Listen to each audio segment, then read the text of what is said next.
لیکن عام طور پر قمری کا حساب لگایا جاتا ہے، چاند کا حساب رکھا جاتا ہے۔ تو جب سال پورا ہو گیا تو آپ کے پاس مثال کے طور پر 2 لاکھ روپے تھے سال کے شروع میں، یہ سال کے شروع میں یعنی اس رمضان میں 2 لاکھ روپے ہیں، اگلے رمضان میں آپ کے پاس 2.5 لاکھ روپے، 3 لاکھ روپے، 4 لاکھ روپے، 5 لاکھ روپے ہو گئے۔ تو یہ صرف جو زکوٰۃ جب اس اگلے رمضان میں جو فرض ہوئی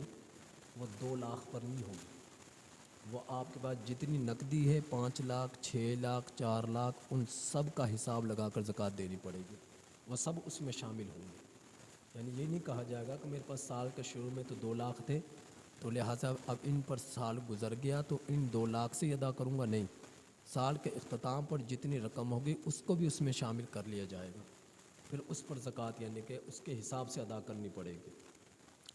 اور پھر زکوٰۃ جب فرض ہو جائے تو ضروری نہیں کہ اس زکوٰۃ کو ایک ہی مرتبہ آپ ادا کریں، اس زکوٰۃ کا ہر مہینے کا حساب رکھ لیں کہ مجھ پر اتنی زکوٰۃ فرض ہوتی ہے، ہر مہینے 2000 1000 زکوٰۃ کی نیت سے، نیت ضروری ہے، نیت کے بغیر آپ پہ زکوٰۃ ادا کریں گے آپ کی زکوٰۃ ادا نہیں ہوگی، نیت کرنا ضروری ہے۔ تو آپ ہر مہینے کے حساب سے رکھ لیں کہ جی 2000 1000 میں نے زکوٰۃ کی مد میں ادا کرنا ہے۔ دیکھیں، ایک ہے نفل، ایک ہے فرض۔ آپ فرض نماز پڑھتے ہیں، اس کے ساتھ سنن اور نوافل بھی ہیں۔ اگر آپ فرض کو چھوڑ دیں، سنت اور نوافل پڑھیں تو آپ بہت گناہ کبیرہ کا آپ نے مرتکب کیا ہے، آپ سے ذمے سے فرض اتر نہیں جائے گا۔ ہاں، اگر فرض آپ پڑھ لیں، سنت اور نوافل کو چھوڑ دیں تو سنت چھوڑنے کا گناہ تو ہوگا اور نوافل چھوڑنے کا گناہ بھی نہیں ہوگا، کیونکہ نافل کا معنی ہے زائد چیز، اضافی چیز، پڑھ لو تو ثواب، نہ پڑھو تو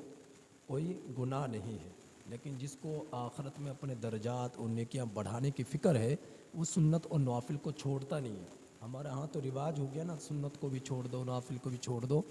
جبکہ ایک ایک سجدہ، ایک ایک رکعت ہمارے لیے انتہائی زیادہ قیمتی ہے۔ تو تھوڑا سا وقت ہوتا ہے نماز کے لیے تو یہ پڑھنی چاہیے۔ تو فرض فرض ہوتا ہے، سنت اور نوافل کی اہمیت فرض سے کم ہے، فرض کی زیادہ ہے۔ تو آپ نماز کو چھوڑ کر نوافل پڑھیں گے تو آپ نے اللہ کے ہاں تم مجرم ہو۔ اگر فرض کو پڑھ لو، نوافل کو نہ پڑھو تو گناہ کے، سنتوں کو نہ پڑھو تو پھر تو گناہ بھی ہوتا ہے، نوافل کو نہ پڑھو تو گناہ بھی نہیں ہے، لیکن جس کو حرص اور لالچ ہوتی ہے وہ نوافل کو بھی نہیں چھوڑتا کہ میں اللہ کا ہاں اپنا مقام زیادہ بڑھا لوں، پا لوں۔ تو بہرحال تو اسی طرح زکوٰۃ ہے، زکوٰۃ ہے فرض، آپ فرض کو تو ادا کریں نہیں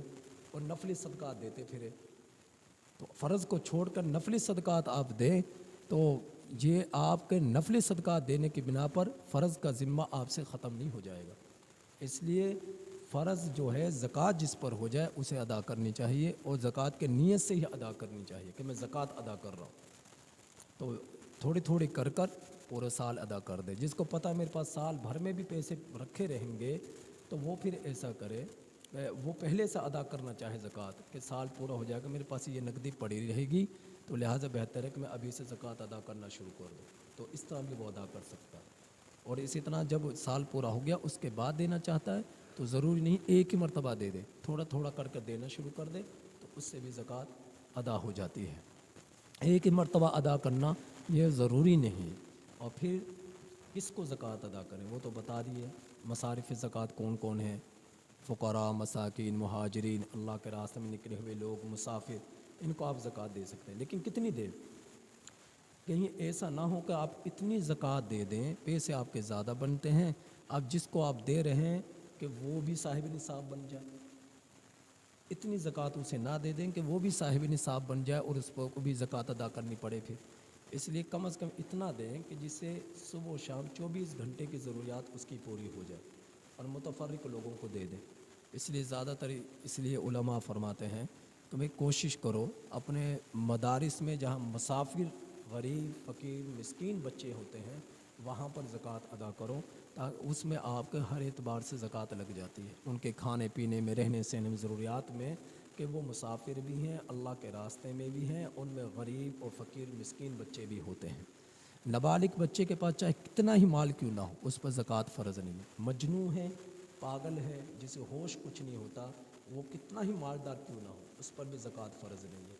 اور اگر کسی نے کسی کو قرض دیا ہے، اس قرض کے ملنے کی امید ہے، چاہے آپ کی ملکیت میں نہیں ہے، تو اس پر بھی زکوٰۃ ہے۔ اور زکوٰۃ نہ آپ اپنے باپ کو دے سکتے ہیں، نہ اپنی والدہ کو دے سکتے ہیں، نہ دادا کو دے سکتے ہیں، نہ دادی کو دے سکتے ہیں، نہ بیٹے کو دے سکتے ہیں، نہ بیٹی کو دے سکتے ہیں، نہ پوتے کو دے سکتے ہیں، نہ پوتی کو دے سکتے ہیں، نہ نواسے کو، نہ نواسی کو، نہ بہن کو۔ ان میں سے کسی کو آپ زکوٰۃ نہیں دے سکتے۔